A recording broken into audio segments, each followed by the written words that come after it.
ఇది కూడా చాలా అగ్రెసివ్ గా మాట్లాడుతున్నప్పుడు కొన్ని చూసి చూడనట్టు వదిలేయాలని చెప్పేసి కాంగ్రెస్ పార్టీ నాయకులు అంటున్నారు. సరే, ఎనీహో మీరు ఒక ప్రస్తావన చేశారు, ఉగ్రవాదుల ప్రస్తావన. ఇవాళ వెస్ట్ బెంగాల్లో రీపోలింగ్ జరుగుతుంది ఫాల్టా నియోజకవర్గంలో. జహంగీర్ ఖాన్ మొన్న డిక్లేర్ తను తప్పుకుంటున్నట్టు, పోటీ నుంచి తప్పుకుంటున్నట్టు దాదాపు 255 పోలింగ్ బూత్స్ లో నడుస్తోంది. దేబాన్షు పాండే బీజేపీ క్యాండిడేట్ గా అక్కడి నుంచి కంటెస్ట్ చేస్తున్నారు. ఈయన తప్పుకున్నాడు కాబట్టి బహుశా ఏకపక్షంగా ఉంటుందేమో. ఆయన తప్పుకునే ముందు ఒక వీడియో రిలీజ్ చేశారండి సోషల్ మీడియాలో, అది వైరల్ అవుతుంది. ఒకసారి చూద్దాం దేబాన్షు పాండే జహంగీర్ ఖాన్ మాట్లాడింది ఏంటి. ఆయన మాట్లాడింది, నేను తప్పుకుంటున్నాను, నన్ను జైల్లో పడేయండి, జైల్లో ఉంటేనే నాకు రక్షణ అని. అంటే మీరు ఎంత భయోత్పాతం సృష్టిస్తున్నారు. మీరు అధికారంలోకి రాగానే ఒక ప్రజాస్వామికంగా పోటీ చేస్తున్న ఒక గూండాకి మీరు ఆయన హక్కును ఎక్సర్సైజ్ చేసుకోనికుండా అడ్డుపడుతున్నారు. ఒకసారి ఆ వీడియో చూడండి. జహంగీర్ ఖాన్ రైట్, ఆయన ఏమన్నారంటే, నన్ను బయట ఉంటే వీళ్ళు ఏదో చేసేస్తారు, అంటే మీ గవర్నమెంట్, బీజేపీ గవర్నమెంట్ చంపేస్తుంది అని. ఆయన పాపం గడిచిన 3 సార్లుగా నేను బంగ్లాదేశ్ పౌరుణ్ణి, అయినా నేను ఇక్కడ వచ్చి గెలుస్తున్నానని చెప్పినప్పుడు ఎవరైనా మాట్లాడాల. చూడండి ఒకసారి. সেই জন্য আমি সম্মানীয় মুখ্যমন্ত্রী ফলতা উন্নয়নের জন্য স্পেশাল প্যাকেজ দিচ্ছে। সেই জন্য আমি আগামী 21শে মে যে রিপোল আছে সেই রিপোলের কন্টেস্ট থেকে আমি নিজেকে দূরে সরিয়ে নিলাম। స్వచ్ఛందంగా తప్పుకుంటున్నాను రవికుమార్ గారు ఆయన అన్నారు. ఇదే జహంగీర్ ఖాన్ ఏమన్నారంటే, ఇప్పుడు చరణ్ కౌశిక్ గారు కూడా వినాలి. రాహుల్ గాంధీ గారి కన్నా ముందు ఆయన అన్నాడు, 4వ తారీఖు సాయంత్రం తర్వాత అమిత్ షా ఈ రాష్ట్రం నుంచి ఎలా వెళ్తాడో, లేకపోతే ఈ రాష్ట్రానికి ఎలా వస్తాడో మేము చూస్తాం అన్నాడు. మరి ఇవాళ ఆయన బంగ్లాదేశ్కి పారిపోయే పరిస్థితి వచ్చింది. అది చాలా స్పష్టంగా చెప్పాడు. ఏమని, 4వ తారీఖు అమిత్ షా అలాగే అజయ్ పాల్ శర్మ సూపర్ కాప్ వచ్చాడు కదా యూపీ నుంచి, వీళ్ళిద్దరు ఎట్లా పోతారని. సో ఇవాళ వాళ్ళు ఇప్పుడు చరణ్ కౌశిక్ గారు కూడా అనేది ఏంటి, ఇందాక ఇలాంటి వాళ్ళని కేంద్ర ప్రభుత్వంగా మీరు ఇన్నాళ్ళు ఎందుకు ఉపేక్షించారండి? వాసు గారు, నేను విషయం చెప్తాను. టీఎంసీ గత 2021లో టీఎంసీ పార్టీ గెలిచిన తర్వాత దాదాపు 300లకు పైగా బీజేపీ కార్యకర్తలను హత్య చేసినారు. కొన్ని వందల ఇల్లు, బీజేపీ కార్యకర్తలకు సంబంధించిన కొన్ని వందల ఇల్లు తగలబెట్టినారు. చాలా ఊర్లలో బీజేపీకి ఓటు వేశారన్న ఒకే ఒక్క ఆరోపణతో ఊర్లు ఖాళీ చేయించేశారు. ఊర్లు ఖాళీ చేయించి ఆ ఊరు మొత్తం అక్కడ నుంచి పంపించేశారు. ఇంత దారుణాలు జరిగినప్పటికీ కూడా అక్కడ పోలీస్ రికార్డ్స్ లో హత్యలు జరిగినట్టుగా ఉన్నది కేవలం 34 మంది హత్యలు జరిగినాయి, 1-2 ఇల్లు తగలబడ్డట్టుగా అప్పుడు అక్కడ పోలీస్ రికార్డ్స్ లో ఉన్నది. ఇప్పుడు మీరు చెప్పండి సార్, ఈ యొక్క బంగ్లాదేశ్ సంబంధించి అక్కడి నుంచి మన దేశానికి అక్రమంగా చొరబాట్లు జరుగుతూ ఉన్నాయి. ఈ చొరబాట్లను ఆపాలా, బిఎస్ఎఫ్ కి కావచ్చు, కేంద్ర హోంశాఖకు కావచ్చు, మీరు అక్కడ ఉన్నటువంటి ఆ భూమిని అప్పజెప్పాలని చెప్పేసి అప్పట్లో కేంద్ర ప్రభుత్వం కోరినప్పటికీ కూడా అప్పుడు ఉన్నటువంటి టీఎంసీ ప్రభుత్వం అంగీకరించాలి. ఇన్ని జరిగిన తర్వాత కూడా భారతీయ జనతా పార్టీ ప్రజాస్వామ్యయుతంగా అక్కడ కొట్లాడి అధికారంలోకి వచ్చింది. భారతీయ జనతా పార్టీ కొట్లాడింది అనకంటే కూడా అక్కడ ప్రజలు కొట్లాడారు. టీఎంసీకి వ్యతిరేకంగా ప్రజలు కోరుకున్నారు భారతీయ జనతా పార్టీ ప్రభుత్వం అక్కడ రావాలని చెప్పేసి. అక్కడ అదే విధంగా ప్రజలు తీర్పిచ్చినారు, భారతీయ జనతా పార్టీ అధికారంలోకి వచ్చింది. ఇప్పుడు వీళ్ళ పాపాలు పండుతాయని, ఇంతకు ముందు వీళ్ళు చేసినటువంటి అక్రమాలు, హత్యలు, గుండాయిజము, రౌడీయిజము, భూ ఆక్రమణలు ఇవన్నీ కూడా బయటపడతాయి అని చెప్పేసి స్వచ్ఛందంగా జహంగీర్ ఖాన్ అనే వ్యక్తి తప్పుకుంటున్నాడు. లేకపోతే అక్కడ ప్రజలకు కొట్టి చంపేటట్టు ఉండరు. ఇప్పుడు ఇంతకుముందు మీరు చెప్పినట్టుగా ఆయన అమిత్ షాని ఛాలెంజ్ చేస్తాడు, ఆ సూపర్ కాప్ ని ఛాలెంజ్ చేస్తాడు. అంటే పోలీసు వ్యవస్థ పైన గౌరవం లేదు, కేంద్ర ప్రభుత్వం పైన గౌరవం లేదు, ఈ యొక్క దేశ చట్టాల పైన ఎక్కడ కూడా గౌరవం లేదు. కేవలం ఒకటే, భయపెట్టి ఓట్లు వేయించుకోవాలని ఒక లక్ష్యంతో ఆ టీఎంసీ పార్టీ అభ్యర్థి పనిచేశాడు. కాబట్టి ఇప్పుడు తను భయపడుతున్నాడు. టీఎంసీ పార్టీ అధికారంలో లేదు కాబట్టి తను భయపడుతున్నాడు. ఆ భయంతో తాను చేసిన పాపాలన్నీ కూడా ఎక్కడ బయటపడితేనో భయంతోనే తప్పుకుంటున్నాడు తప్ప అక్కడ లా అండ్ ఆర్డర్ లేదని కాదు.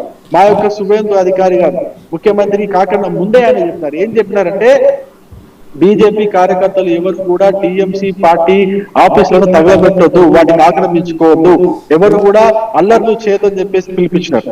అది మా సంస్కృతి సార్, అది మా పాలన. కానీ ఇదే టీఎంసీ గుండాలు, టీఎంసీ ముఖ్యమంత్రి అప్పుడు మమతా బెనర్జీ ఏం చెప్పారో తెలుసా? ఏదో చిన్నది 1-2 జరిగితే ఏమవుతుందండి అని చెప్పేసి అన్నారు. ఎక్కడో ఒక చోట జరిగిందని చెప్పేసి మొత్తం బంగ్లాదేశ్ మొత్తం జరుగుతుందా, పశ్చిమ బెంగాల్ మొత్తం జరుగుతుందా అన్నారు. ఆ జరుగుతుందని చెప్పేసి మళ్ళీ ఇంకా ముందుకు ఎక్కడ దాకా పోయారంటే ఎవరైతే బీజేపీకి ఓట్లు వేస్తారో వాళ్ళ సంగతి చూసుకుంటామని బెదిరించేదాకా పోయారు.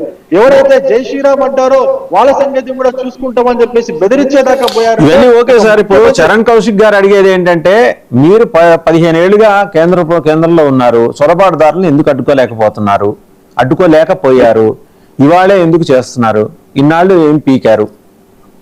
అక్కడ రాష్ట్ర ప్రభుత్వం, లోకల్లో ఉన్నటువంటి రాష్ట్ర ప్రభుత్వం యొక్క వ్యవస్థలు, రెవెన్యూ కావచ్చు, పోలీసు కావచ్చు, వాళ్ళ యొక్క సహకారంతో బంగ్లాదేశ్ యొక్క చొరబాట్లు సాగినాయి. వాళ్ళ వల్లనే ఆ బంగ్లాదేశ్ నుంచి చొరబాటు వచ్చినారు. లేకపోతే అక్కడ మీకు విషయం తెలుసు కదా, ఒకవేళ ఈ 29 కిలోమీటర్ల ఏదైతే బార్డర్ ఏరియా ఉన్నదో ఇప్పుడు సువేంద్ర అధికారి గారు కేంద్రం హోమ్ మినిస్టర్కి అప్పచెప్పినారో అది అప్పుడే అప్పచెప్పి ఉండింటే ఇన్ని చొరబాట్లు జరిగేవి కాదు. కొన్ని ఊర్లున్నాయి, కొన్ని ఊర్లలో బార్డర్ ఫెన్సింగ్ అప్పుడే వేయడానికి అనుమతి ఇచ్చి ఉండింటే ఇన్ని చొరబాట్లు జరిగేవి కాదు. అప్పుడే బిఎస్ఎఫ్ కి అధికారులు ఇచ్చింటే ఇన్ని చొరబాట్లు జరిగేవి కాదు. రాష్ట్ర ప్రభుత్వం చేసిన తప్పిదాల వల్ల ఇన్ని చొరబాట్లు జరిగినాయి. కేంద్ర ప్రభుత్వం తప్పిదాలు ఎక్కడ కూడా లేవు. మీకు ఇంకో విషయం కూడా చెప్తున్నా, అక్కడ నుంచి వచ్చినటువంటి చాలా సరిహద్దు భద్రత కేంద్ర ప్రభుత్వం బాధ్యత అండి. You just cannot evade or avoid, అది కేంద్ర ప్రభుత్వం బాధ్యత. మీకు విషయం చెప్తాను సార్, 29 కిలోమీటర్లు ఇప్పుడు సురేంద్ర అధికారి గారు ఏదైతే బిఎస్ఎఫ్ కి అప్పచెప్పినారో 45 కిలోమీటర్లు అది మొత్తం కూడా రాష్ట్ర ప్రభుత్వ ఆధీనంలో, రాష్ట్ర ప్రభుత్వ రెవెన్యూ రికార్డ్స్ లో వాళ్ళ ప్రభుత్వ ఆధీనంలో ఉండింది. అక్కడ కేవలం బిఎస్ఎఫ్ ఒక పహారా కాసేది కానీ అక్కడ ఎటువంటి అధికారాలు రాష్ట్ర ప్రభుత్వం కల్పించలేదు. ఆ స్ట్రెచ్ మొత్తం అప్పుడే బిఎస్ఎఫ్ కి అప్పచెప్పి ఉండింటే ఇన్ని చొరబాట్లు జరిగేవి కాదు. ఇప్పుడు భారతీయ జనతా పార్టీ అధికారంలోకి వచ్చింది కాబట్టి ఆ కార్యక్రమాలు, అప్పుడు జరిగిన కార్యక్రమాలన్నీ కూడా ఇప్పుడు మా ప్రభుత్వ హయాంలో జరుగుతున్నాయి. ఖచ్చితంగా చొరబాట్లు అడ్డుకోవడం కాబట్టి మీరు దేశద్రోహులు అనే అభియోగం మీ మీద ఉంది. నేనేమంటా సార్, ఆ అభియోగానికి మీరు ఫ్లోలో వచ్చిందని అన్నారు ఇప్పుడే. ఆ ఫ్లోలో నిజంగానే ఆ ఫ్లోలో దేశద్రోహులు అని చెప్పేసి వచ్చిందా, లేకపోతే నిజంగా వాళ్ళే దేశద్రోహులా? ప్రజలు చెప్తారు కదా సార్. రాహుల్ గాంధీ గారు ఏం మాట్లాడినా ఎవిడెన్స్ పెట్టుకొని మాట్లాడతారు. వాళ్ళు కేసీ వేణుగోపాల్ గారు రాసిస్తారు, డ్రాఫ్ట్ పట్టుకొని ఆయన మాట్లాడతారు. అంతా ఆయన ఏమి తేలిగ్గా మాట్లాడండి. ఆయన ఎవిడెన్స్లు పట్టుకొని ఆయన ప్రెజెంటేషన్లు ఇచ్చినవి ఉన్నాయి కదా, సరికి సంబంధించి, ఓట్ చోరీ గురించి సంబంధించి అవన్నీ ఎవిడెన్స్లు పెట్టుకొని కట్టలు పెట్టుకొని ప్రెజెంటేషన్లు ఇచ్చి చేసిండు. ఇప్పుడు ఆయన తగ్గట్టుగా సరి చేస్తుంటే మళ్ళీ దాన్ని కూడా మొత్తుకుంటున్నారు. ఇప్పుడు వాళ్ళే ఓట్ చోరీ జరిగింది, దొంగ ఓట్లతో మహారాష్ట్రలో బీజేపీ గెలిచింది చెప్పేసి రాహుల్ గాంధీ పెద్ద ప్రెజెంటేషన్లు ఇచ్చిన అనేక వేదికల పైన. దాని తర్వాత సరి చేసి ఓట్లన్నీ తీసేస్తుంటే మళ్ళీ మా ఓట్లు తీసేస్తున్నారు, వీళ్ళ ఓట్లు పెట్టుకుంటున్నారు అని చెప్పేసి అంటే వాళ్ళకే క్లారిటీ లేదు. వాళ్ళు ఏం మాట్లాడతారు, ఏ విధంగా మాట్లాడతారు, ఏం కావాలని వాళ్ళకే క్లారిటీ లేదు. వాళ్ళ క్లారిటీలకి ఈ విధంగా మరి కేసీ వేణుగోపాల్ కి మరి క్లారిటీ లేనట్టు ఆయన రాసిచ్చింది ఆయన చదువుతూ ఉంటాడు. మరి ఈయనకన్నా ఇంత జ్ఞానం ఉండాలి కదా, నేను ఏం మాట్లాడుతున్నా, ఏం జరుగుతున్నా అనేది. శ్రీరామ్ గారు, ఇప్పుడు రాహుల్ గాంధీ చేసిన వ్యాఖ్యలు, దేశద్రోహుల వ్యాఖ్యలకి కాంగ్రెస్ ఎలా ముడిపెడుతుందంటే, ఓకే మీరు ఎంత స్టేట్ సబ్జెక్టు రెవెన్యూ అని అన్నప్పటికీ కూడా సరిహద్దుల్లో ఉన్నప్పుడు కేంద్రానికి ఎక్కువ బాధ్యత ఉంటుంది. అది కాంగ్రెస్ అధికారంలో ఉన్నా, బీజేపీ అధికారంలో ఉన్నా, లేకపోతే వాళ్ళ కూటమిల అధికారంలో ఉన్నా దాని నుంచి వాళ్ళు తప్పించుకోలేరు కదా. Simply they cannot throw mud on Mamata Banerjee సర్కార్, అవునా కదా? అంటే అలాగ చేయాలి అంటే కనుక అక్కడ గట్టిగా రాష్ట్రపతి పాలన పెట్టాల్సి వచ్చేది. రాష్ట్ర ప్రభుత్వ సహకారం అనేది ఖచ్చితంగా అవసరం. ఎందుకంటే మనం ఉన్న వ్యవస్థ అలాంటిది. మన కేంద్రం మొత్తానికి అధికారాలన్నీ చేతుల్లో తీసేసుకుని చేయలేదు కదా. అక్కడ కాపలా కావాలంటే కాపలా కాస్తారు, కానీ ఆ ల్యాండ్ స్టేట్ కి సంబంధించిన ల్యాండ్ ఇవ్వకుండా అక్కడ ఫెన్సింగ్ ఎలా వేస్తారు? కాబట్టి ఏంటంటే, సరే రాహుల్ గాంధీ గారు విమర్శించడం అనేది తప్పేం లేదు, నేను ఆయన తప్పు పట్టను, కానీ విమర్శించాలి. ఈ విమర్శల వల్లే కొంచెం స్పీడప్ వస్తుంది. కాకపోతే ఏంటంటే, మన బీజేపీ మిత్రులు మాట్లాడినట్టు, ఇందాక కాంగ్రెస్ మాట్లాడినట్టే ఫ్లోలో మాట్లాడినట్టున్నారు. మమ్మల్ని విమర్శించేంత స్థాయికి ఎదిగిపోయిందా కాంగ్రెస్ అంటున్నారు. బీజేపీ గుర్తుపెట్టుకోవాల్సింది ఏంటంటే, వాళ్ళు పుట్టి, వాళ్ళు పెరిగి, వాళ్ళు యంగ్ స్టేజ్కి వచ్చి ఆల్మోస్ట్ ముసలాళ్ళు అయిపోయిన తర్వాత పుట్టిన పార్టీ భారతీయ జనతా పార్టీ. వల్ల విమర్శలు చేయండి, మీరు వాళ్ళ మీద వాళ్ళకి విమర్శలు చేయండి, కానీ మమ్మల్ని అన్నేది ఎదిగిపోయిందా అంటే కొంచెం అహంకారం లాగా కనిపిస్తుంది. ఆ స్థాయి వెళ్ళాల్సినంత అవసరం లేదనుకుంటా. మిగతాదంతా కూడా భారతీయ జనతా పార్టీ మిత్రులు మాట్లాడినంత కరెక్ట్. ఇప్పుడు వెస్ట్ బెంగాల్లో విషయానికి వస్తే, అసలు అక్కడ లా అండ్ ఆర్డర్ ఉందంటే ఇలాంటి వాళ్ళని తరిమేస్తేనే వస్తుంది. ఎవరైతే ఇప్పుడు దాకా వేరే దేశం నుంచి వచ్చి ఇక్కడ ఆల్రెడీ ఎమ్మెల్యేలో పోటీ చేసి గెలుస్తున్నారో అలాంటి వాళ్ళని తల్లి తగిలేస్తేనే ల్యాండ్ ఆర్డర్ ఉన్నట్టు లెక్క. వాళ్ళు ఈ దేశంలోనే ఉంటే ఇంకా ల్యాండ్ ఆర్డర్ ఉన్నట్టు లెక్క కాదు. సరే అక్కడ విమర్శించారు ఒక రోహింగ్యా అని కూడా బీజేపీ బయటికి పంపించలేదు అని విమర్శించారు. సరే ఓకే, ఇప్పుడు 2.5 సంవత్సరాల నుంచి కాంగ్రెస్ పార్టీ తెలంగాణలో ఉంది. ఎంతమంది రోహింగ్యాలు పంపించారు? మనకు పోలీసులు చెప్తున్న లెక్కలంతా రోహింగ్యాలు ఎంతమంది ఉన్నారని చెప్తున్నారు. మీరు ఎంతమందిని పంపించారు? ఇందాక మీరే మాట్లాడారు, అక్కడ ఏకంగా రోహింగ్యాల కోసం ఫుట్బాల్ క్లబ్ ఉందండి హైదరాబాద్ లో. ఫుట్బాల్ క్లబ్ ఉంది. ఫుట్బాల్ క్లబ్ ఉందని మీరే చెప్పారు. మరి ఫుట్బాల్ క్లబ్ రోహింగ్యాలకు ఉంటుంటే మరి 2.5 సంవత్సరాల నుంచి కాంగ్రెస్ ఏం చేస్తుంది? సరే అంత ముందు సంగతి తర్వాత పడతాయి. మన మిత్రుడు ఇప్పుడు ఉన్నాడు కాబట్టి 2.5 సంవత్సరాల నుంచి కాంగ్రెస్ పార్టీ ఏం చేసింది? మరి పక్కాళ్ళని విమర్శించేటప్పుడు మనం ఏం చేసాం? మనం ఇప్పుడు మనం దేశ ద్రోహులమా కాదా అని మనం ఆలోచించుకోవాలిగా. రెండోది, ఇప్పుడు పోనీ సరే ఇప్పుడు దాకా జరిగింది ఏదో జరిగింది, ఎస్ఐఆర్ జరుగుతోంది. ఎస్ఐఆర్ జరుగుతున్నప్పుడు ఆల్రెడీ ఇప్పటికే కొంతమందిని దాడులు చేస్తున్నారు, ఓటీటీలు అంటున్నారు. మీరు ఏమన్నా ఆపగలుగుతున్నారా? రేపు కనీసం ఎస్ఐఆర్ కి మీరు పూర్తి స్థాయిలో సహకరించి పోలీసుల్ని దగ్గర పెట్టి ఎవరి మీద దాడులు జరగకుండా చూస్తారా? ఆఫీసర్ల మీద దాడులు జరగకుండా చూస్తారా? అవన్నీ పక్కన పెట్టండి. ముందు అసలు కరెంటు బిల్లులు కట్టించగలుగుతారా? మనం ఏ స్థాయిలో ఉన్నాం, మనం ఏ స్థాయిలో విమర్శిస్తున్నాం అనేది కూడా కొంచెం చూసుకోవాలి కదా. మనం కరెంటు బిల్లులు కట్టించలేని మనం ఈ చాక్లెట్ల గురించి మాట్లాడితే అట్లా వేరే దేశానికి ఉన్నాయి. అక్కడ వెళ్ళింది దేనికి? సుహృద్భావ సంబంధాలు మెయింటైన్ చేయడానికి అని చెప్పి ఆ పేర్లు కలిసి వచ్చేలాగా ఆయన తెలివిగా చేశాడు. సరే మీకు అది తెలివి అనిపించలేదు, సరే అక్కడితో దాని గురించి అంత విమర్శలు చేయడానికి అవసరం ఉంది. ఆయన 30 రూపాయలు 300 రూపాయలు ఖర్చు పెట్టి 300 కోట్లు తీసుకొస్తే ఆ చాక్లెట్ల గురించి మనం అంత విమర్శ చేస్తే ఎవరేమనుకుంటారు? అప్పుడు ఇందాకే మీరు అన్నారు అనవసరంగా పప్పు గిప్పు ఇవన్నీ ఈ రోజున రాజకీయాల్లో మాట్లాడకూడదు. కానీ మనం ఎలా విమర్శిస్తున్నాం? మనం చేసే విమర్శలు సద్విమర్శలా కాదా? మన ప్రజలు ఏమనుకుంటారు? ఇలాంటి విమర్శలు చాక్లెట్ మీద మనం విమర్శలు చేస్తే ప్రజలు మన గురించి ఏమనుకుంటారు? అది ఆలోచించి చేయాలి. ఎందుకంటే రాహుల్ గాంధీ ఇది వరకటి మీద ఇప్పుడు రాహుల్ గాంధీకి సంబంధం ఏదో చాలా మెచ్యూర్డ్ గా చేస్తున్నారు. ఈ మధ్యకాలంలో ఆయన చేస్తున్న రాజకీయాలు చాలా మెచ్యూర్డ్ గా ఉంటున్నాయి. కొంతవరకు కొన్ని విమర్శల పాలు అవ్వచ్చు, అది వేరే విషయం. ప్రతి పార్టీ తప్పులు చేస్తుంది. కానీ రాబోయే రోజుల్లో ప్రధానమంత్రి కూడా అవుదాము అని, ఎందుకంటే మొన్న రేవంత్ రెడ్డి గారు చెప్పారు, ఇప్పుడు ఒప్పుకున్నాడు నేను ప్రధానమంత్రి అవడానికి, రాహుల్ గాంధీ ఒప్పుకున్నాడు అని చెప్పి మొన్న రేవంత్ రెడ్డి గారు చెప్పారు. అంటే రాబోయే రోజుల్లో ఈ దేశానికి ప్రధానమంత్రి అవ్వాలనుకున్న వాళ్ళు ఎటువంటి విమర్శలు చేస్తే బాగుంటుంది? రేపొద్దున ఈయన ఏ దేశానికి వెళ్లకుండా కూర్చోగలుగుతారా? ఈయన సపోజ్ ఈయన ప్రధానమంత్రి అయితే ఈయన ఏ దేశానికి వెళ్లకుండా ఇక్కడే కూర్చొని మాట్లాడుకుంటారా? కాబట్టి ఏంటంటే మనం ఏది చేస్తున్నాము, మనం ఇతర దేశాలతో ఉన్న సంబంధాలు ఏంటి, వీటన్నిటి గురించి ఆ స్థాయిలో మాట్లాడాలి. రాహుల్ గాంధీ అనే స్థాయిలో ఉన్నప్పుడు ఆ స్థాయిలో మాట్లాడాలి తప్ప చాక్లెట్లు రాహుల్ గాంధీకి చిన్న వాళ్ళు ఎవరైనా మాట్లాడితే మాట్లాడతారు. రాహుల్ గాంధీ చాక్లెట్ గురించి ఎందుకో ఆయన మాట్లాడాలి స్థాయిలో ఆయన మాట్లాడితే కనుక ఆయన హుందాతనం పెరుగుతుంది. అందరికీ నమ్మకం కలుగుతుంది. రేపు పొద్దున ఈ ప్రభుత్వం పోయినా ఇంకో ప్రభుత్వాన్ని మనం తెచ్చుకోవాలంటే ఈయన సమర్థుడు. ఎందుకంటే ఈ భారతీయ జనతా పార్టీ 100% సక్సెస్ అయిందని మనం కూడా చెప్పలేం. రూపాయి వాల్యూ చాలా దారుణంగా పడిపోతుంది. దాన్ని అడ్డుకట్ట వేయలేకపోతున్నారు. ఆర్బీఐ కూడా ఇప్పుడు దాకా ముందుకు రావట్లేదు దాని మీద. దాన్ని ఎంత దాకా తీసుకెళ్తారు? 100 రూపాయలు దాటిపోయేదాకా తీసుకెళ్తారా? దాని మీద ఒక అడ్డుకట్ట అంటూ ఉండదా? దీని మీద ప్రజలు ఆలోచిస్తున్నారని అనుకుంటున్నారా మీరు? కాబట్టి ఏంటంటే ఇన్ఫ్లేషన్ పెరిగిపోతూ డాలర్ వాల్యూ అనేది పూర్తిగా తగ్గిపోతూ మన పరిస్థితి ఏంట్రా బాబు, పెట్రోల్ రేపొద్దున ఖర్చు పెట్టాలంటే మనం ఎంత ఖర్చు పెట్టాలి అన్న దానికి వచ్చేసి మనం బంగారాన్ని కూడా కొనతన్న స్టేజ్కి వచ్చిన తర్వాత కూడా ఆర్థిక వ్యవస్థ మీద మీరు పట్టు సాధించలేకపోతున్నారు. 12 ఏళ్ళు అయిపోయింది. ఎందుకని సాధించలేకపోతున్నారు? ఈ విమర్శలకు సమానం చెప్పాలి ఖచ్చితంగా. అది ఆర్థిక మంత్రి చెప్తారా, ఆర్బీఐ గవర్నర్ చెప్తారా, ప్రధానమంత్రి చెప్తారా? ఖచ్చితంగా చెప్పాలి. సో ఇలాంటి వాటి మీద రాహుల్ గాంధీ మాట్లాడితే బాగుంటుంది. అంతేగాని ఆర్ఎస్ఎస్ మీద ఏంటండి ఉరుమురు మంగళం మీద పెట్టినట్టు ఆర్ఎస్ఎస్ ఆయన మెల్లబెట్టి ఆయన వెళ్ళి చాక్లెట్ పంచడం ఏంటి? ఆర్ఎస్ఎస్ సంబంధం ఏంటి?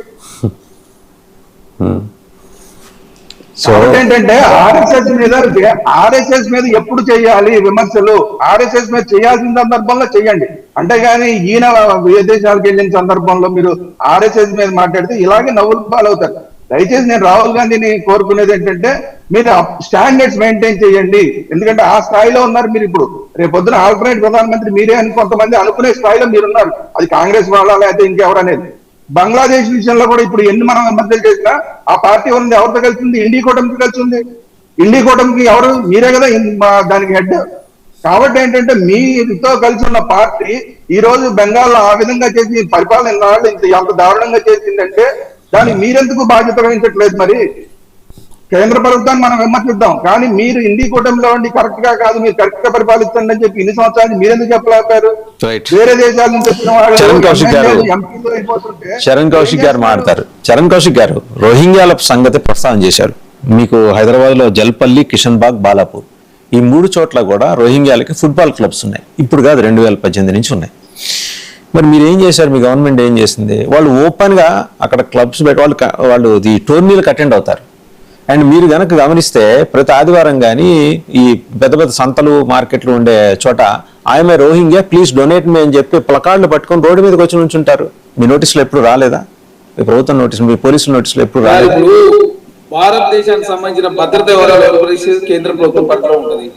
ఇక రాయలసీమలో ఎంతమంది ఉన్నారు రోహింగ్యాలు? 40,000 మంది మాత్రమే రోహింగ్యాలు అని చెప్పేసి కేంద్ర ప్రభుత్వం ప్రకటించింది. మరి 40,000 మంది ఉన్నారని మీరు చూస్తున్న పైన ఫోటో రోహింగ్యాలదే, అది రోహింగ్యాల ఫోటోనే అది. మీరే చెప్పారు భాగ్యనగర్ పేరు మారుస్తామే జిహెచ్ఎంసీ సందర్భం అని చెప్పి మీరే, రోహింగ్యాలు ఏరేస్తని చెప్పింది మీరే, ఇల్లు పోతే ఇల్లు ఇస్తాం, బడి పోతే బళ్ళు ఇస్తాం, పెద్ద పెద్ద స్పీచ్లు ఇస్తే బాగా 40 కార్పొరేట్ స్థానాలు గెలిచింది భారతీయ జనతా పార్టీ. అలాంటి చర్యలు తీసుకోకుండా మీరు ఢిల్లీలో డెవలప్మెంట్ ఇచ్చారు. అదే కాకుండా ఇప్పుడు చెప్తా ఉంది భారతీయ జనతా పార్టీ వీళ్ళకే సనాతన ధర్మం మీద, హిందూ ధర్మం వీళ్ళకే ప్రేమ ఉన్నట్టు. జిఎస్టీ కౌన్సిల్ మన తెలంగాణ రాష్ట్రంలో దేవాలయాలకు సంబంధించిన టెంపుల్లకు జిఎస్టీ కౌన్సిల్ నోటీసులు ఇచ్చింది. మీరు జిఎస్టీ చెల్లించకపోతే మీ టెంపుల్ సంబంధించినటువంటి భూములను సీజ్ చేస్తామని చెప్పేసి కేంద్ర ప్రభుత్వము జిఎస్టీ కౌన్సిల్ నోటీసులు ఇచ్చింది. మా వేములవాడ రాజన్న కావచ్చు, భద్రాద్రి అది రాముడు కావచ్చు, అదే యాదగిరి లక్ష్మీనరసింహ స్వామి టెంపుల్ కూడా నోటీసు, కొబ్బరికాయల మీద, తలనీలాల మీద, రూమ్ల మీద, తర్వాత దర్శనాల మీద, లడ్ల మీద కూడా జిఎస్టీ విధించిన భారతీయ జనతా పార్టీగా సనాతన ధర్మం, హిందూ ధర్మం ఓట్ల కోసం మాత్రం కావాలా, జిఎస్టీని మాత్రమే విధిస్తామని చెప్పేసి కేంద్ర ప్రభుత్వము నోటీసులు ఇస్తే మాత్రం భారతీయ జనతా పార్టీ మౌనం వహిస్తుంది. అదే మొన్న మన తెలంగాణ రాష్ట్రంలో కాంగ్రెస్ ప్రభుత్వం ఆ రాష్ట్ర ప్రభుత్వ ఖజానా నుంచి ఆ లక్ష్మీనరసింహ స్వామి అత్యధిక తాపడం కావచ్చు, భద్రాద్రి టెంపుల్ రెనోవేషన్ కావచ్చు, వేములవాడ రాజన్న టెంపుల్ రెనోవేషన్ కావచ్చు, బాసర టెంపుల్ రెనోవేషన్ కావచ్చు, మంచిర్యాలలో శివాలయం రెనోవేషన్ చేస్తుంటే మన రామచంద్రరావు గారు ఏమంటారు, రాష్ట్ర ఖజానా నుంచి ఎట్లా దేవాలయాలు ఖర్చు పెడతారని చెప్పేసి మీరు దేవుని మీద నిందలేసే ప్రయత్నం చేసినట్టే. అంటే భారతీయ జనతా పార్టీ ఏమో చేయదు, కాంగ్రెస్ పార్టీ చేస్తే మాత్రం అదే రాష్ట్ర ప్రభుత్వ ఖజానా ఎంత ఖర్చు పెడతారని చెప్పేసి మీరు రామచంద్రరావు గారు మాట్లాడితే దేశ ప్రజలు గమనిస్తలేదని భారతీయ జనతా పార్టీ భావిస్తా ఉంది. కాబట్టి దేశంలో ప్రజలకు ఇప్పుడిప్పుడు అర్థమవుతా ఉంది, నరేంద్ర మోడీ గారు ప్రధానమంత్రి అయిన తర్వాత మాటలతో చేతల ద్వారా ఏ విధంగా ED, CBI, income tax, election commission తర్వాత మతాన్ని వాడుకొని దేశంలో అధికారులకు వస్తూ చూశారు. మరి 3వసారి ఎందుకు 60 స్థానాలు ఎందుకు తగ్గినాయి సార్? చంద్రబాబు నాయుడు గారు జేడీయూ లేకపోతే ఎందుకు కేంద్రంలో భారతీయ జనతా పార్టీ అధికారులకు వచ్చే అవకాశం లేకుండే? మరి ఎందుకు నరేంద్ర మోడీ అంత గొప్పమైన అద్భుతమైన పాలన అందించినప్పుడు 303 స్థానాల నుంచి ఎందుకు భారతీయ జనతా పార్టీ సీట్లు తగ్గిన పరిస్థితి? కాబట్టి దేశ ప్రజలకు ఇప్పుడు అర్థం ఉంది. ఫజాబాద్ లాంటి అయోధ్య రామ మందిరం కట్టే ప్లేస్ లో భారతీయ జనతా పార్టీ ఓడిపోయింది. వారణాసిలో నరేంద్ర మోడీ గారు మెజారిటీ తగ్గిన పరిస్థితి కూడా మనం చూసినాం. కాబట్టి ఇప్పుడు 5 రాష్ట్రాల్లో కావచ్చు, అంతకుముందు హర్యానా, ఢిల్లీ, మహారాష్ట్ర, తర్వాత బీహార్ ఎలక్షన్ లో భారతీయ జనతా గెలవపోయినట్లయితే ఖచ్చితంగా జేడీ కావచ్చు, టీడీపీ వారికి ఎప్పుడో ఎన్డీఏ ప్రభుత్వాన్ని విత్డ్రా చేసుకునే వాళ్ళు ఇప్పటికి ఎప్పుడో కూలిపోయి. కాబట్టి అట్లాంటి పరిస్థితి రావద్దంటే ఖచ్చితంగా ఎస్ఐఆర్ కావచ్చు, ఎలక్షన్ కమిషన్ కావచ్చు, ఏదైనా అడ్డం పెట్టుకుని అన్ని రాష్ట్రాలకు గెలవాలనే ఒక దురుద్దేశమే తప్ప ఈ దేశంలో ప్రత్యామ్నాయ మార్గాలు అన్వేషించే విధానం కావచ్చు, అంతర్జాతీయ ఒప్పందాలు కావచ్చు, ఆర్థిక విధానాలు కావచ్చు, దేశాల సంబంధాలు కావచ్చు, ఏ విధంగా చరణ్ కౌశిక్ గారు ఒకే ఒక ప్రశ్న ఇప్పుడు ఒకే ఒక ప్రశ్న కౌశిక్ గారు, చరణ్ కౌశిక్ గారు ఒకే ఒక ప్రశ్న, kindly listen to me. Charan Kaushik గారు ఒకే ఒక ప్రశ్న, లిజన్ టు మీ. ఇప్పుడు జల్పల్లి, కిషన్ బాగ్, బాలాపూర్ రోహింగ్యా ఫుట్బాల్ క్లబ్స్, వాళ్ళ అకాడమీలు, వాళ్ళ పేర్లు, వాళ్ళ పుట్టుమచ్చలు మొత్తం మీ పోలీస్ దగ్గర ఉన్నాయి. ఇవాళ రాష్ట్రంలో మీరే అధికారంలో ఉన్నారు. 10 ఏళ్ళు బీఆర్ఎస్ ఏం చేయలేకపోయింది. వాళ్ళని మీరు చేసి మీ నిజాయితీ ఏంటో నిరూపించుకోండి. వాళ్ళేది మేము రెఫ్యూజీ క్యాంప్స్ మేము నడుపుకుంటున్నాం, ఇంత విచ్చలవిడిగా వాళ్ళు రోడ్ల మీదకి వచ్చి అరాచకాలు సృష్టిస్తుంటే ఏది ప్లకార్డులు పట్టుకొని మాకు డొనేట్ చేయండి అంటే అట్లీస్ట్ ఇప్పుడు ఇవాళ మీ చేతిలో ఉంది ఆ సబ్జెక్టు, మీకు తెలుసు, మా బోటి వాళ్ళకే తెలిసినప్పుడు మీకు ఇంకా ఖచ్చితమైన సమాచారం ఉంటుంది. మీరు వాళ్ళని అదుపులోకి తీసుకోండి రోహింగ్యాల్ని. లే దయచేసి ఏంటంటే ఏమనంటే మీ దేశాన్ని మేమే కాపాడుతాం, రోహింగ్యాలు మా వల్లనే రాదు, కాపాడండి, మీరు కాపాడండి, వాళ్ళు కాపాడట్లా. నేను చెప్తున్నా ఆగండి సార్. 2 కోట్ల మంది ఏమన్నారు విదేశీ చొరబాటుదారులు అని చెప్పి కిరణ్ రిజిజు గారు పార్లమెంట్ సాక్షిగా ప్రకటించారు. ఎంతమందిని అరెస్ట్ చేసిరా అంటే ఇప్పటి వరకు 2566 మంది అరెస్ట్ చేసింది సార్. 2011 సంవత్సరాల్లో భారత్ మొత్తం అరెస్టులు 21,407 మందిని అరెస్ట్ చేశారు. మరి 2 కోట్ల మంది ఎక్కడ, 21,407 మంది ఎక్కడ? రాజ్యసభలో మీరు రోహింగ్యాలు 40,000 మంది ఉన్నాయని చెప్పారు. ఒక్కరి మీద చర్యలు తీసుకున్నారా? అరే మేము చర్యలు తీసుకుని కాంగ్రెస్ పార్టీ అడ్డుకున్నదా? అరే చేయి, ఎవరు వద్దన్నాడు? మేము వద్దన్నావా? హైదరాబాద్ ఉంటారే చేయి, ఢిల్లీలో ఉంటారే చేయి, బంగ్లాదేశ్ సంబంధించిన పశ్చిమ బెంగాల్ ఉంటారే చేయి, లేకపోతే ఉత్తరప్రదేశ్ లో అరేంజ్ చేయండి. ఎవరు అరేంజ్ చేసుకుంటే కాంగ్రెస్ పార్టీ వద్దని చెప్పిందా? రోహింగ్యాలు ఏమంటే రోహింగ్యాలు అడ్డుకునే ప్రయత్నం కాంగ్రెస్ పార్టీ చేసిందా? మీరు ఎస్ఐఆర్ పేరు ఎందుకు తీసుకొచ్చి ఎస్ఐఆర్ రోహింగ్యాలు విదేశేస్తున్నారు కాబట్టి ఎస్ఐఆర్, మరి ఎస్ఐఆర్ ద్వారా సంగతి వదిలేయండి. ఎంతమంది ఇప్పుడు మీరు అధికారంలో ఉన్నారు ఎన్నికలు తెలంగాణలో, మీరు అధికారంలో ఉన్నారు తెలంగాణలో, మీ నిజాయితీని నిరూపించుకోండి. ఆ ఫుట్బాల్ క్లబ్ నడుపుతున్న వాళ్ళని అదుపులోకి తీసుకోండి. కేంద్ర ప్రభుత్వం చూస్తుంది. దయచేసి అర్థం చేసుకో, మేము చెప్పేది కాదు. ఓన్లీ తెలంగాణ సంబంధించినటువంటి ఇప్పుడు ఇట్లాంటి రోహింగ్యాలు కావచ్చు, విదేశస్తున్న వాటి విషయంలో కేంద్రము రాష్ట్ర ప్రభుత్వం లేఖ రాసి వాళ్ళు కేంద్రం నుంచి బృందాలు వస్తే రాష్ట్ర ప్రభుత్వం తరఫున సాయం చేసే ప్రయత్నంలో ఎక్కడైనా లోపం జరిగిందా? కేంద్రానికి రాష్ట్ర ప్రభుత్వం ఎక్కడ సహకరించలేదా? మీరు అరెస్ట్ చేస్తేనే కాంగ్రెస్ పార్టీ వ్యతిరేకించదా? మీలాగా మేము ఢిల్లీలో డెవలప్మెంట్ ఇవ్వలేదు, ఢిల్లీలో రామ మందిరానికి సంబంధించిన ప్లేస్ మేము పార్కింగ్ వాడుకోలేదు, అదే దేవాలయమే జిఎస్టీ విధించలేదు, అదే రామచంద్రరావు లాగా రాష్ట్ర ఖజానా నుంచి టెంపుల్ డెవలప్మెంట్ కోసం నిధులు కేటాయిస్తే మీకు కేటాయించని చెప్పి మేము అడలేదు. అంటే మీరు ఏం చేసినా కరెక్ట్. భారతీయ జనతా పార్టీ హిందువులను సెంటిమెంట్ రాజకీయాల కోసం వాడుకొని ఓట్లు మాత్రం వేయండి, మిగతాది మాత్రం మేము ఎలాంటి విమర్శలు చేస్తామని చెప్పి మీరు మాట్లాడితే దేశ ప్రజలు గమనిస్తూనే అనుకుంటారా? కాబట్టి తెలుస్తుంది 2024 అయిపోయి 2029 వస్తుంది. అప్పుడు తెలుస్తుంది ఎన్ని రాష్ట్రాలు గెలిచినా కూడా ఇదే పరిస్థితి, ఇట్నే ఆర్థిక సంక్షేమం ఇట్నే కంటిన్యూ అయితే చూసాం పరిస్థితి ఎంత ఘోరమైన పరిస్థితి. థ్యాంక్ యూ చరణ్ కౌశిక్ గారు, thank you very much. Time కూడా అయిపోవచ్చింది, మళ్ళీ మనం మాట్లాడదాం. ఈసారి మాత్రం మీరు రోహింగ్యాలకు సంబంధించిన సమాచారంతో రండి, ఎందుకంటే ఈసారి మీరు సమాధానం it seems you are not interested in answering this. Next time కూర్చున్నప్పుడు రోహింగ్యాలకు సంబంధించిన సమాచారం నేను తీసుకొస్తా, మీరు తీసుకురండి, ఇదే ప్యానెల్లో కూర్చుందాం, తప్పనిసరిగా మాట్లాడదాం. Thank you very much for participating in the debate. Charan Kaushik గారు, తురగా శ్రీరామ్ గారు, శంకరవల్లి రవికుమార్ గారు, అందరికీ ధన్యవాదాలు. సో మెలోనీకి మెలోడీ చాక్లెట్ నుంచి హైదరాబాద్ రోహింగ్యాల దాకా మొత్తం రెండు పార్టీల వైఖరి ఏంటనేది, కేంద్రానిది కదా బాధ్యత, చొరబాటుదారుల గురించి చూడాల్సింది అనేది కాంగ్రెస్ పార్టీ వాదన. ఇక్కడ రాష్ట్రంలో కాంగ్రెస్ ప్రభుత్వమే అధికారంలో ఉంది. 3 ఫుట్బాల్ క్లబ్లు రోహింగ్యాల పేరిట హైదరాబాద్లో నడుస్తున్నాయి తెలంగాణలో. మరి వాళ్ళు విచ్చలవిడిగా రోడ్ల మీదకి వచ్చి ప్లకార్డులు పట్టుకుని తిరుగుతుంటారు. మరి దాని గురించి కాంగ్రెస్ పార్టీ దగ్గర సమాధానం లేదా అనేది బీజేపీ ప్రశ్న. సో ఎనీహౌ పరస్పరం దూషణలు, విమర్శలు, అభియోగాలు కాకుండా చొరబాటుదారులకు సంబంధించి ఒక స్పష్టమైన విధానం తీసుకోవాల్సిన అవసరం అటు కేంద్ర రాష్ట్ర ప్రభుత్వాలు రెండింటి మీద ఉంది. వెస్ట్ బెంగాల్ ఆల్రెడీ తీసుకుంటున్నారు. సువేందు అధికారి ల్యాండ్ ట్రాన్స్ఫర్ చేశారు. దగ్గర 600 కిలోమీటర్ల మేర ఫెన్సింగ్ వేయాలంటే వాళ్ళ పరిధిని, బిఎస్ఎఫ్ పరిధిని 15 నుంచి 45 కిలోమీటర్లకు పెంచుతూ ఆ మేరకు ల్యాండ్ ట్రాన్స్ఫర్ చేస్తూ 7 నేషనల్ హైవేస్, ఇది మొత్తం వెస్ట్ బెంగాల్, బీహార్ నుంచి బంగ్లా బార్డర్ని కనెక్ట్ చేసే 7 నేషనల్ హైవేస్ని కంప్లీట్గా కేంద్రానికి అప్పచెప్పేశారు. అప్పచెప్పడం ద్వారా ఏంటంటే వాటి మీద నియంత్రణ, అక్కడ చొరబాటుదారుల్ని అడ్డుకొని అవసరమైతే వాళ్ళని నిర్జించడం, ఇవన్నీ కేంద్ర